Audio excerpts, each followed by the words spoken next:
Hello everyone and welcome back to my channel. I am री और आज की हमारी इस वीडियो में हम रीड करने वाले एनसीईआरटी क्लास 7 ज्योग्राफी का चैप्टर नंबर 3 जिसका नाम है चेंजिंग आवर अर्थ। और आधा चैप्टर यानी कि जो हमारा हाफ चैप्टर है स्टार्टिंग का जिसमें हमने अर्थक्वेक वोल्केंस वो मैं पहले अपलोड कर चुकी हूँ और ये हमारी वीडियो का पार्ट 2 है, तो आप उसे देख सकते हैं।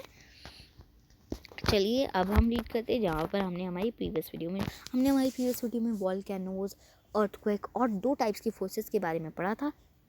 चलिए दो टाइप्स की जो फोर्सेस हमने हमारी प्रीवियस वीडियो में पढ़े थे उन्हें आप मुझे कमेंट करके बताइएगा उनके नाम। चलिए हम आगे रीड करते हैं। अब हम पढ़ने वाले हैं मेजर लैंडफॉर्म्स के बारे में। जो लैंडस्केप होती है जो बीइंग कंटिन्यूसली वोर्न आउट, जो लैंडस्केप होती है वो कैसे बनती है। एक जगह होती है, जैसे मैं आपको बताती हूँ। अगर मैं आपको कहूँ कि आपको दो जगह की मिट्टी निकालनी है, अगर आप दो जगह पर जाएंगे तो कहीं, चलिए ऐसा भी नहीं, सिंपली मैं आपको बताती हूँ कि कहीं की मिट्टी आप देखेंगे बहुत ज़्यादा ब्लैक होती है, बहुत ब्लैक होती है। कहीं की थोड़ी रेड या ब्राउन टाइप कह सकते हैं हम, उस टाइप की होती है। जो इस टाइप्स के लैंडफॉर्म्स होते हैं या जो इस टाइप की मिट्टी होती है ना, ये दो प्रोसेस के थ्रू बनती है, जिससे दो प्रोसेस होते हैं, वेदरिंग और इरोजन। वेदरिंग होता है जब जो रॉक्स होती है वो टूटते हैं और अर्थ के सरफेस पे आ जाते हैं, अर्थ के सरफेस पे टूटते हैं, सॉरी। एक तो उस तरीके से बनते हैं। और एक तरीका होता है इरोजन का। इरोजन जो होता है वो होता है डिफरेंट एजेंट्स, यानी कि वो बहुत सारी मटेरियल को अपने साथ लाता है जहाँ से यहाँ से। जैसे मान लीजिए कोई रिवर है जहाँ से वो स्टार्ट है हिमालयस, तो हिमालय से जहाँ जहाँ पर उसे कुछ थोड़ा मटेरियल मिलेगा वो अपने साथ बहा कर ले आएगी और उसके बाद कहीं पर उसे वो डिपॉजिट कर देती है। जो प्रोसेस होता है इरोजन और डिपोजिशन का, वो क्रिएट कर देता है डिफरेंट लैंडफॉर्म्स अर्थ के सरफेस पे। जब वो एक जगह कहीं पर उसने डिपॉजिट कर दी वो चीज़ें, कि जहाँ से वो लेकर आई जहाँ रम, तो उन दोनों की जो मिट्टी होगी या जो लैंडफॉर्म होगा दोनों का वो अलग अलग होगा, ये नहीं कि सेम होगा, अलग अलग होगा।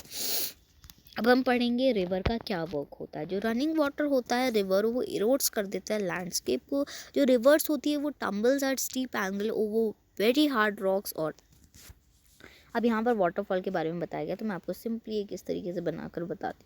ये मान लीजिए उतनी अच्छी ड्राइंग नहीं है, फिर भी आपको थोड़ा समझाने के लिए मैं बना रही हूँ। ये थोड़ा पत्थर मान लीजिए आप इन्हें, ये चलिए मैं आपको फिगर के थ्रू ही समझा देती हूँ। ये है आपकी कुछ रॉक्स, ये रॉक्स हैं यहाँ पर से जब ये वाटर निकल रहा है, यहाँ पर पतला है, यहाँ पर पतला है, यहाँ पर वाटर है, और दो साइड से उसमें क्या है, हार्ड रॉक्स हैं।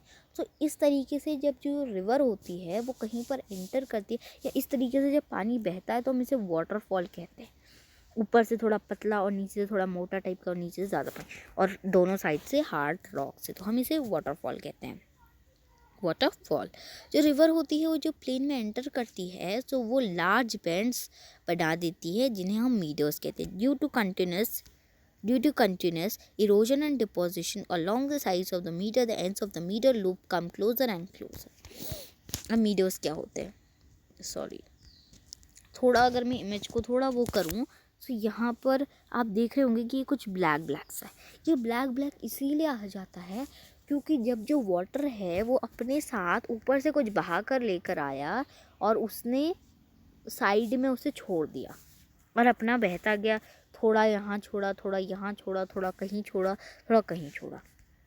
जो डिपॉजिट यानी जो चीज़ें वो अपने साथ ऊपर से बहा कर लेकर आता है, जहाँ से वो बह कर आ रहा है पानी, जो चीज़ें वो लेकर आता है उन्हें हम मीडर्स कहते हैं। अब जो ये मीडर्स होते हैं ये टाइम के साथ साथ थोड़े खींच कर बहुत पास आ जाते हैं पानी के। लूप यहाँ पर लिखा है ना। Yes. In due course of time, the meter loops cuts off from the river and forms a cut-off lake, also called an oxbow lake. अब टाइम के साथ साथ जो, जैसे मान लीजिए यहाँ पर ये मीटर है, ये साइड में आ गया, थोड़ा अपने साथ पानी भी ले आया और इसने साइड में अपना एक छोटा सा लेक बना लिया जिसे हम कहते हैं ऑक्सबो लेक, और उसमें मीटर भी है, ये मीटर भी है। वो उसे हम कहेंगे ऑक्सबो लेक। अपने साथ उसका थोड़ा मीटर भी और थोड़ा सा छोटी सी एक लेक टाइप की भी है जिसमें पानी भी है थोड़ा सा, हम उसे कहते हैं oxbow lake. At times the river overflows its banks. This leads to the flooding of the neighboring area. कभी कभी जो कभी कभी जो रिवर होती है उसमें बहुत ज़्यादा पानी आ जाता है, तो कभी कभी ऐसे टाइम आते हैं कि थोड़ा फ्लडिंग हो जाती है, मतलब फ्लड्स आ जाते हैं आसपास के जो नेबरिंग एरियाज होते हैं। As its floods it deposit layers of fine soil and other material called sediments along its banks. जब ऐसा होता है तो वो एक बहुत ही फाइन सॉइल डिपॉजिट कर देती है, जिसमें वो, जिसे हम कहते हैं, और कुछ और भी मटेरियल जैसे पत्थर है और भी बहुत सारी चीज़ें जो वो लेकर आती है, उन्हें हम कहते हैं सेडिमेंट्स, जो वो अपने बैंक यानी कि अपने किनारे पर ही छोड़ देती है। This leads to the formation of flat fertile flood plain. इससे जब वो अपने बैंक पे छोड़ देती है जितना भी मटेरियल वो लाई थी, सो इससे क्या होता है कि फ्लड प्लेन बनती है। फ्लड प्लेन क्या होती है? Features made by a river in a flood plain, यानी कि फ्लड प्लेन में क्या क्या फीचर्स होते हैं। एक ऑक्सबो लेक होती है, लीव्स के बारे में भी हम आगे पढ़ेंगे। The raised banks are called leaves.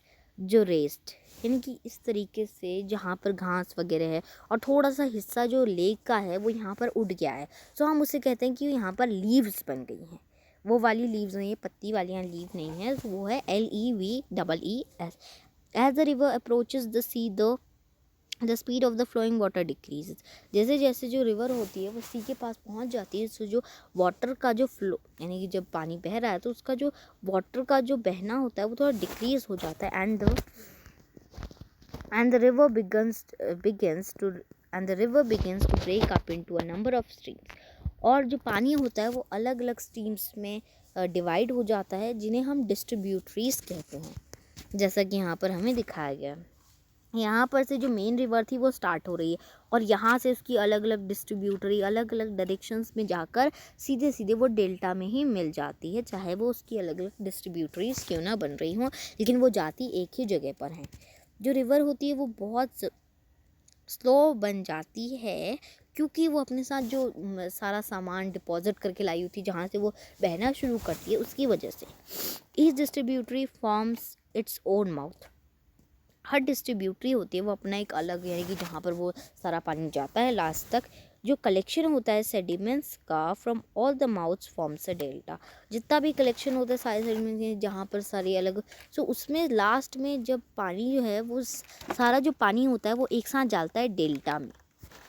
जैसे इंडिया का जो है वो सुंदरबन डेल्टा है, सबसे बड़ा डेल्टा भी है वो। अब हम पढ़ेंगे work of sea waves. Sea waves क्या होते हैं? The erosion and deposition of the sea waves gives rise to coastal landforms. जो इरोजन होता है यानी कि जो सामान वो अपने साथ लेकर आई होती है सी वेव्स यानी कि, और डिपोजिशन करती है वो, सो इस सी वेव्स को राइज करता है और कोस्टल लैंडफॉर्म्स बनाता है।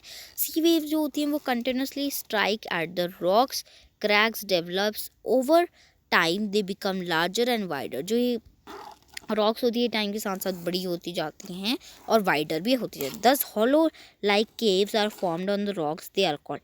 तभी जो एक हॉलो टाइप्स की जो रॉक्स होती है वो फॉर्म होती है, जिन्हें हम सी केव्स कहते हैं। हम फिगर में देखते हैं सी केव्स क्या होती हैं। यहाँ पर थोड़ा छेद टाइप का हो गया ना टाइम के साथ साथ, यानी कि जैसे जैसे जो टाइम हो तो यहाँ पर एक थोड़ा सा छेद टाइप का हो जाता है, जिसे हम कहते हैं सी केव। As these cavities become bigger and bigger, only the roof of the caves remain, thus forming sea arches। जैसे जैसे ये बड़ी होती जाती है, सो जो रूफ होती है केव की वो remain, the roof of the caves remain दस फॉर्मिंग सी आर्चेस। और उसके बाद सी आर्चेस बनना शुरू हो जाते हैं, जहाँ से जो पानी है वो भी जा सकता है। लेकिन जो ये सी केव होती है यहाँ से जो पानी है वो जा नहीं सकता है। Further erosion breaks the roof and only walls are left। फिर धीरे धीरे करके जो रूफ होती है और जो वॉल्स होती है वो उन्हें भी ब्रेक कर कर वहीं पर छोड़ जाता है। और जो walls these wall like features are called stacks. और जो वॉल लाइक फीचर्स होते हैं इन्हें हम कहते हैं स्टैक्स। जैसे ये अपने साथ जो पानी था उसने थोड़े बहुत उसके पीसेस करके उसे अलग अलग जगह छोड़ दिया, तो ये जो हो जाते हैं स्टैक हो जाते हैं, इन्हें हम कहते हैं stack. The steep rocky coast rising almost vertically above, यानी कि जो steep rocky coast rising almost जो vertically sea water is called sea cliff। अब sea cliff क्या होता है वो भी हम देखेंगे अभी। The sea waves deposit sediments along the shores forming beaches. और जो सेडिमेंट्स होते हैं वो शोर यानी कि जो साइड में जो उसका किनारा कह सकते हैं, वहाँ पर वो जाती हैं और जिससे बीचेस फॉर्म होते हैं। अब यहाँ पर एक पिक्चर है ग्लेशियर की। अब हम पढ़ेंगे कि आइस का क्या वर्क होता है। ग्लेशियर्स को रिवर ऑफ आइस भी कहा। Glaciers are river of ice, इनकी आइस पिघल कर फिर रिवर्स में पानी जो है वो जाता है उसका। Which to erode the landscape by bulldozing soils and stones to expose the solid rock below. Which to erode the landscape, ये जो ग्लेशियर्स होते हैं ये भी इरोड करते हैं लैंडस्केप, यानी जो मटीरियल्स होते हैं उन्हें अपने साथ लेकर जाते हैं। बाय बुलडोजिंग सॉइल को भी वो थोड़ा बहुत इधर उधर हिल वो कर glaciers carve out deep hollows, वो डीप हॉलोज को भी कार्व करते हैं, इनकी कार्व शेप में बना देते हैं hollows there. As the ice melts they get filled up with water and become beautiful lakes. और जैसे अभी मैं आपको फिगर में दिखाती हूँ एक, जैसे यहाँ पर एक जब जो ग्लेशियर्स होते हैं वो यहाँ पर एक कहीं पर भी, मतलब यहाँ पर तो नहीं, मैं आपको सिर्फ एग्जांपल बता रही कि यहाँ पर वो एक बहुत गड्ढा टाइप का बना देते हैं, जिसपे जब आइस जो मेल्ट होती है उसका जितना ही पानी होता है वो यहाँ चले जाता है और वो क्या होता है, वहाँ पर एक बहुत ब्यूटीफुल सी लेक बन जाती है। ब्यूटीफुल क्या बन जाती है, लेक बन जाती है इन द माउंटेन्स में। The material carried by the glaciers such as rocks, big and small, sand and silt gets deposited. these deposits form glacial moraine. यानी कि जो मटेरियल ग्लेशियर्स अपने साथ कैरिड करके ले गए थे, अपने साथ ले गए, जैसे रॉक्स है, स्मॉल सैंड है, सिल्ट, वो डिपॉजिट हो जाते हैं एक जगह पे और वो एक ग्लेशियल मोराइंस बनाते हैं। अब हमारा ये विंड का वर्क है, ज़्यादा नहीं बचा है अब चैप्टर हमारा। Have you ever visited a desert, try to collect some pictures of sand dunes. An active agent of erosion and deposition in the deserts is wind. In deserts, you can see rocks in the shape of a mushroom, commonly called mushroom rocks. जो deserts होते हैं उनमें ऐसी rocks भी होती हैं जो mushroom type की होती हैं, मतलब मशरूम्स की उनकी शेप होती है, तो उन्हें मशरूम रॉक्स कहते हैं। Winds erode the lower section of the rock more than the upper part. जो विंड्स होती हैं वो नीचे का हिस्सा, इनकी जो सैंड्स होती है उनका नीचे का हिस्सा ज़्यादा अपने साथ ले जाती हैं विंड जो होती है, जबकि उससे उन्हें ऊपर का हिस्सा ले जाना चाहिए, लेकिन वो नीचे का हिस्सा ज़्यादा लेकर जाती हैं अपने साथ। Of the rock therefore such rocks have narrower base and wider top. इसीलिए जो नीचे का उनका हिस्सा होता है वो बहुत ज़्यादा पतला होता है और ऊपर का बहुत ज़्यादा वाइड होता है।